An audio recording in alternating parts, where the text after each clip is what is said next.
Bonjour, nous sommes le 23 septembre 2021 et cette vidéo fait suite à la précédente et donc va concerner le COSAT. Parce que maintenant je vais vous expliquer ce qui s'est passé au bureau. Vous le savez, le bureau a totalement changé. Il me semble que c'est la première fois que ça arrive entre deux élections. Bien sûr, les bureaux changent au moment des élections, juste après, mais entre deux élections, je ne me souviens pas que ce soit arrivé.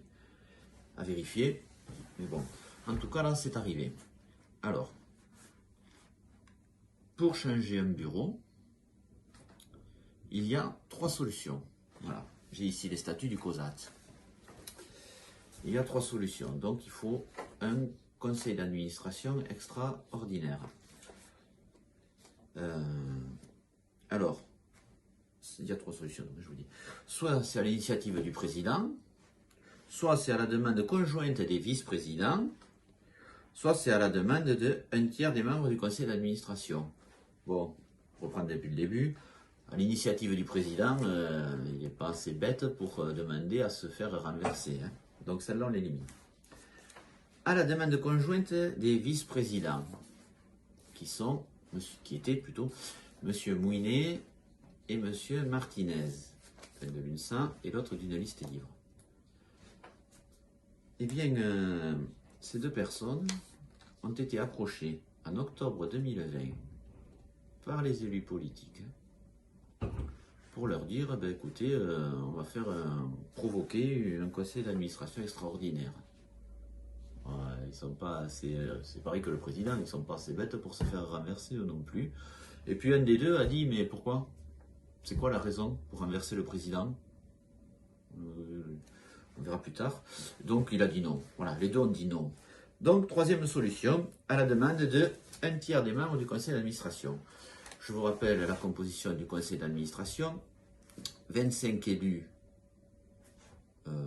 des agents, hein, d'accord, 25, plus 6 élus politiques. Voilà, j'ai la liste ici. Monsieur Alves, Madame Arribagé, Monsieur Bush, Monsieur Briand, Monsieur Delagoutine et Madame Lefebvre. Voilà. Donc, comme je vous l'ai dit, il faut un tiers. Et qui retrouve-t-on à la manœuvre donc pour trouver les un tiers pour renverser? Toujours la fine équipe, hein, avec à sa tête Monsieur Falba. Je dis à sa tête puisque plus tard il se retrouvera à la tête. Donc c'est pas très dur à deviner quand même. Et donc le 19 mai donc 2021, le COSAT reçoit une lettre avec 9 personnes qui demandent donc un conseil d'administration extraordinaire en vue de renverser le bureau. Ok, alors qui trouve-t-on? Que des FO, 2 CGT et 2 personnes de la liste STKL. Bon, qui je vous rappelle est au bureau, hein, donc ils votent pour se renverser. Bon. Enfin bon, pour renverser, passons. Alors comme je vous dis, ils sont 9. On peut se dire 25, 9, c'est bon. Le tiers est réuni. Bon, ben cela non plus, ça ne va pas trop calculer parce qu'en fait, comme je vous l'ai dit, c'est pas 25, c'est 25 plus 6 élus politiques. Donc c'est 31, ça fait 10,3, le tiers. On ne peut pas couper quelqu'un en 3, donc ça fait 11. Il manque 2 signatures. C'est pour vous dire quand même qu'ils ne sont pas très dégourdis, les mecs. Hein. Et donc, ils arrivent à trouver 2 autres personnes pour signer. Et qui trouvent-ils? Madame Roca, de la CGT, et Madame Stekel, qui signe.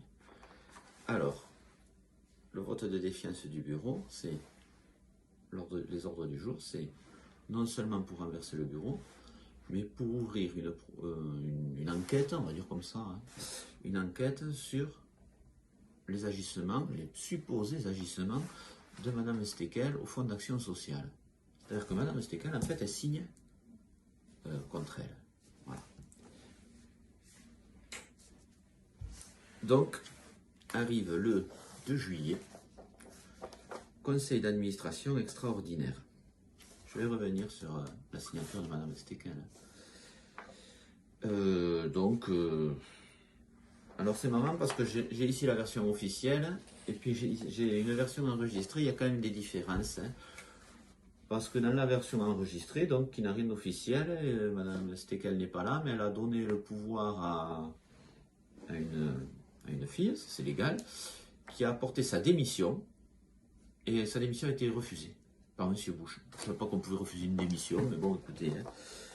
Moi par exemple, si je démissionne de la mairie, je pense que ça va être accepté de suite. De suite. Et donc là, il a refusé la démission de Madame Stekel. Voilà, je sais que ça fait un peu panier de crabe ce que je raconte, mais c'est comme ça. Et donc, là, donc, ce conseil d'administration extraordinaire se tient. La procédure contre Mme Stekel est engagée. Et puis vient le vote de défiance du bureau. Vous voyez, ça s'appelle comme ça. Pour renverser un bureau, il faut faire un vote de défiance. Et là, qui prend la parole? Parce que vous vous doutez bien qu'on ne renverse pas un bureau pour rien. Il faut des griefs. Il faut des griefs. Voilà. Non, non, là, pas besoin. Et qui prend la parole, donc? C'est M. de la Goutine. Comme l'a dit M. Bush, la révocation des membres du bureau peut se faire sans motif. C'est un truc de dingue. Donc, en fait, c'est pour se faire plaisir, eux, quoi. Hein. C'est pour prendre le bureau, sans motif. Mais ils veulent le bureau. Vous l'aurez compris. Et donc, le bureau est renversé. Immédiatement, un nouveau bureau est élu. Et là, qui retrouve-t-on? Ben, toute la fine équipe qui a signé. Hein. Il rembourre les plats, quoi. Président, M. Valba. Alors, ça passe directement au deuxième vice-président, je ne sais pas pourquoi. C'est M. Vassilotto. Alors, lui, il n'avait pas signé, lui, quand même. Mais enfin, il s'y retrouve dedans. Il faut savoir se placer dans la vie. Et ensuite, Mme Renaud, M. Warag, Mme Roca et Mme Hermel. Donc, voilà. Pour résumer, le bureau est renversé. L'UNSA est dégagé. Et qui prend la place? FO, Force ouvrière, et la CGT. Voilà. Voilà pour ça. Alors maintenant, pourquoi? Parce que je vous l'ai dit, c'est la première fois, je crois, qu'un bureau est renversé.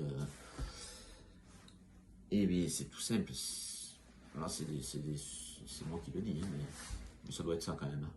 Ça doit être ça. C'est parce qu'il y a des élections professionnelles dans un an. Et le COSAT, via toutes ces structures, hein, mais surtout via le Fonds d'action sociale dont on a parlé la dernière fois et dont on connaît les pratiques, c'est une arme de destruction massive en vue des élections. Voilà. Je n'y croyais pas, je suis un peu naïf, hein. Je n'y croyais pas parce que je me disais, bon, à l'année, ils doivent aider combien de personnes? Pas beaucoup, et donc au moment des élections, ça ne doit pas influencer. Alors pourquoi je dis influencer? Ben parce qu'il y a un phénomène naturel qui veut que, par exemple, si c'est un syndicat qui vous a aidé, qui un jour vous a sorti de la merde en faisant un chèque, bon, eh bien, naturellement, aux élections, on va les remercier. On sait que c'est le seul moyen de remercier, c'est normal, c'est humain et c'est naturel, donc je ne critique pas.